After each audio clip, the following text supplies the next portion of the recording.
మా mummy bag super ఉంది.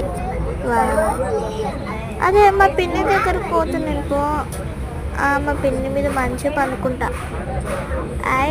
Train మంచిగా ఉంది. వావ్ మమ్మీ పిన్ని నన్ను ఎత్తుకో. అయ్యో ఏందే నా చిన్నలాగుతున్నావు? మమ్మీ నాకు ఎత్తుకో. హాయ్ ఫ్రెండ్స్, ఇది మా పిన్ని బ్యాగ్. అమ్మో పిన్ని బ్యాగ్ ముచ్చుకుంటే కొడుతుంది మమ్మీ దగ్గర. మమ్మీ నాకు పంచుకో పెట్టుకో. అమ్మ ఎంత కొడుతుంది మమ్మీ. అమ్మో ఏంది మమ్మీ ట్రైన్ ఇట్లుగుతుంది. ఎత్తుకో, నాకు ఎత్తుకో, నాకు భయం వేస్తుంది. ఎత్తుకో ఎత్తుకో. హాయ్ అయ్యి పడిపోతున్నా. ఏంటి నన్ను మీద తెచ్చినావా? హాయ్ అయ్యి పడిపోతున్నా. హాయ్ మమ్మీ నన్ను ఎత్తుకో. అయ్యి ఏమైంది మమ్మీ అది?